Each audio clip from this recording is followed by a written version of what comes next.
अस्सलामुअलैकुम मोअज़्ज़िज़ नाज़रीन। आज मैं के सामने एक खास मुंदरा हाज़री जिन्नात लेकर आया हूँ। आम अल्फाज नहीं, ये एक रूहानी ऐलान है, एक ललकार है, एक हिफाजती हिसार है। ये इन लोगों के लिए है जो असेब जिन्नात, साए, भूत, चुड़ैल ऐसी मखलूक के असरात का सामना कर रहे हैं। इस मुंदरे का मकसद सिर्फ हाज़री बुलाना नहीं, बल्कि पहले खुद को रब की पनाह में देना, हिसार बांधना और फिर रब के हुक्म से इन मखलूकात को हाजिर करके इन पर गलबा पाना है। यह मुंदरा अमल की हिफाजत का हिसार है, ताकि अमल करने वाला बेखौफ होकर पूरे ध्यान, यकीन और इखलास से जिन्नात को हुक्म दे सके। इसमें वो कलमात हैं जो दिल को मजबूत करे, जबान में रोप डाले और सुनने वाले को अल्लाह के हुक्म की अजमत याद दिलाए। आज का ये कलाम कोई तमाशा नहीं, कोई ड्रामा नहीं। ये सुनकर पढ़ने वाला अपना दिल साफ करे, नियत दुरुस्त करे और रब की पनाह मांगे। याद रखो, इस मुंदरे की ताकत लफ्जों में नहीं, इस यकीन में है कि रब ही जमीन आसमान का मालिक है और इसी के हुक्म से ये सब मखलूक सर झुकाने पर मजबूर है। अगर तुम आमिल हो या रूहानी इलाज करते हो तो ये मुंदरा तुम्हारे लिए एक ढाल भी है और एक ऐलान भी। इसकी सबसे बड़ी खसूसियत यह है कि यह तुम्हें रुज्जत से बचाता है। जब आमिल जिन्नात या आसेब को बुलाता है तो इनका रद्द अमल खतरनाक हो सकता है। बाज़ औक़ात ये मखलूक आमिल पर पलटवार करती है या इसके घर वालों को नुकसान पहुंचाती है, मगर यह मुंदरा पहले तुम्हारे गिर्द हिसार खड़ा करता है और फिर हुक्म जारी करता है कि रब के हुक्म से हाजिर हो। इस मुंदरे की अफादियत पर बात करें तो इसकी अफादियत यह है, यह आमिल के दिल को मजबूत करता है, जबान में असर और जलाल पैदा करता है, नीयत को खालिस करता है ताकि कोई दुनियावी लालच या तकब्बुर ना आए। जिन्नात और आसेब को रब के हुक्म का वास्ता देकर बुलाता है, बगैर शिर्क या नाजायज अल्फाज के।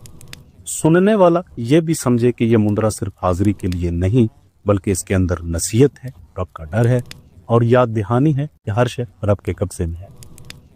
इसके अल्फाज तुम्हें सिखाते हैं कि अमल करना खेल नहीं, यह जिम्मेदारी है। अगर तुम्हारे दिल में खौफ हो तो इस मुंदरे को पढ़कर वो निकल जाएगा। अगर तुम्हारे अल्फाज में लर्जिश हो तो इस मुंदरे के कलमात इन्हें मजबूत करेंगे। अगर तुम्हें वसवसा हो कि जिन्नात इनकार कर देंगे तो इस मुंदरे की धमकी ने मजबूर करेगी। और सबसे अहम बात, इस मुंदरे का हर लफ्ज रब की बड़ाई पर दलालत करता है, तुम्हारी आजिज़ी पर और इस बात पर कि हम कुछ नहीं, सब कुछ रब की ताकत है। इसलिए अगर तुम ये मुंदरा पढ़ना चाहते हो तो दिल में इखलास रखो, रब से मदद मांगो, अपनी नीयत पाक रखो और याद रखो, ये अल्फाज इस वक्त तक असर नहीं करते जब तक दिल में रब की सच्ची पनाह तलब ना हो। आओ नीयत ठीक करो, जुबान को सच से भरो, दिल में यकीन पैदा करो और ये मुंदरा इस तरह पढ़ो कि आसेब, जिन्नात, शरीर, मखलूक रब के हुक्म से सुनने पर मजबूर हों। यह है मुंदरा हाज़री जिन्नात, एक रूहानी ऐलान, एक दिफाई सार और रब के हुक्म का पैगाम। अल्लाह पाक हमें इस इल्म को अमानत समझकर इस्तेमाल करने की तौफीक दे, आमीन। बिस्मिल्लाहिर्रहमानिर्रहीम। या रहमान रहम कर, या कहार कहर कर, या जब्बार जालिम दे जबर कर। मेरी जबान नल अग वर्गे अल्फाज निकलन होवे असेब जिन्नात, भूत, चुड़ैल, अफरियत रब दा फरमान सुनी, जहन्नम कसीरन मिनल जिन्नि वल इंस। जहन्नम दी वईद सुना, कांप जाओ, रब दा खौफ ताड़ी गर्दन ते बारिद होवे। तुहाडी ताकत रब दे कहर विच रुल जावे, हाजिर हो मरीज ते रब दी इज़न नाल, रब दी इजाजत नाल, रब दे जलाल नाल। अल्लाहु अकबर, अल्लाहु अकबर, ला हौला वला कुव्वता इल्ला बिल्लाह अलियुल अज़ीम। अल्लाहुम्मा सल्लि अला मुहम्मद व आले मुहम्मद। ये था मुंदरा हाज़री जिन्नात। जब कोई आमिल किसी मरीज का इलाज करने के लिए वहां पर पहुंचता है तो बाज़ औक़ात अगर आमिल वाकई ही आमिल है तो उसे देखते ही जिन्नात भाग जाया करते हैं और जैसे ही आमिल वहां से गैर हाजिर हो तो मरीज पर फिर वारिद होता है। तो ऐसे जिन्नात जो बार बार मरीज पर हाजिरी दें और इलाज के दौरान हाजिर ना हो, उनके लिए यह मुंदरा पढ़ा जाता है।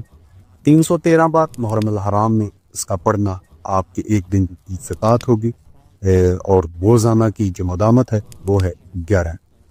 इसके अलावा सूरज गिरहन या चांद गिरहन में भी आप एक दिन का अमल कर सकते हैं। इंशाल्लाह एक नए अमल के साथ आप दोस्तों के सामने पर फिर हाजिर होऊंगा। मुझे भी इजाजत, आपका भाई काज़मी। अल्लाह हाफ़िज़।